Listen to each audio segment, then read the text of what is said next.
Jadi selama hananya orang kan dipegah meno Pak. Jangan keluar rumah. Di rumah aja. Kan, bana pengumumannya keluarga alun nang hana tebi tahu Pak. Nah, jadi hana tebi tahu karena takut dipegah pengakil langsung lagi kena tang jamun Pak kan. Jadi kamu takut. Jadi wate yan kamu sangat susah lah. Jadi kamu hana aja laut tinor kan. Karena apalagi pengkut hana tohoba, hana toblo macam ya ban.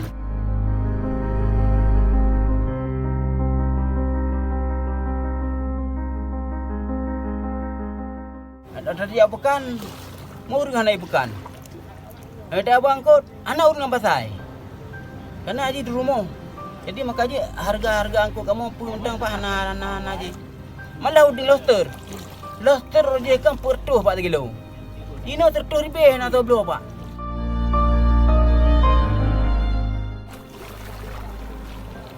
Kau dah mutang Haibi Pak, dia pernah nak kerja.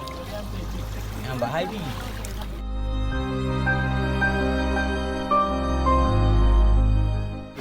Sempit, susah tu mamanya.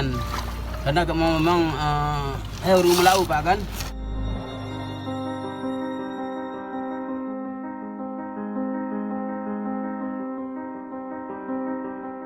Selama di Jupengnya 6 bertuhnya, sangat berterima kasih kepada urang Yanjo. Ya. Jadi kamu pengguna penyan menandijo kadang utang karena abang gede. Bayu utang, sisanya mungkin ya mau beli ongkot macam segala aja untuk di rumah tangga. Ya, jadi pokoknya selama pengen bertuh yang kamu terima, kamu gembira. Ya, gembira tanya hantam na kalau lepeng Pak kan pada kapal putri kan.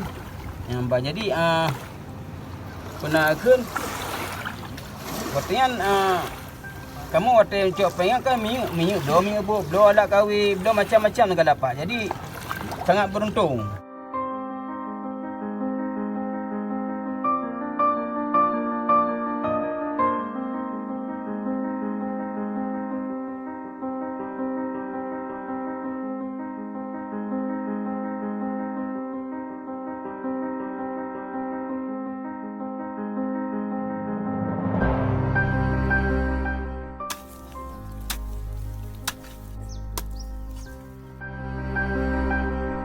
Bulan kali ikutnya hanjut tajak tahu karena keadaan COVID-nya kamu hanjut menjak tahu dan hanjut menjak minta rezeki.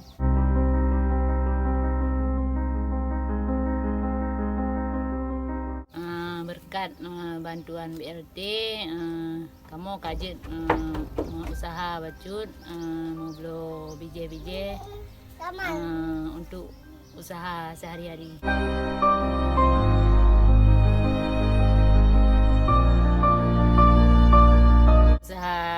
Kamu di Lampu Jino kacang, bali panen, jagung, bawang putih, ubi, dan pupuk lain baju sapu.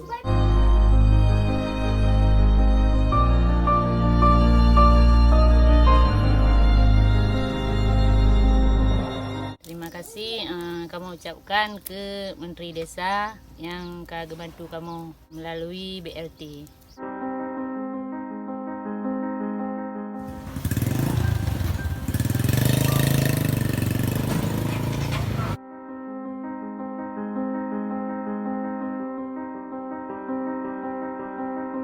Wateh go nute kom ate corona ya memang sulit mak mencapai maju. Nah, sulit. Onenya dame bakal dame pitang upekan kurang lagu. Kadang dame barang di upekan tu lagi jagung pitang kadang hawa modal. Kadang lumpat, dablo tertu, wo tertu, atau wo tertu 50 menan ke. Jenuh dia karena bantuan langsung tunai kan. Kamda Mahmud Dah berjudu. Ada apa lagu tu kaji dah pakai PP-nya dah upload bintang kaji upload jagung kaji upload nyo kaji. Ada pun upload kod karena pengen bantuan macam. Memang kaji si baju karena bantuan. Kamda Mahmud Dah berjudu. Daripada merokok. Terima kasih Pak Menteri Desa.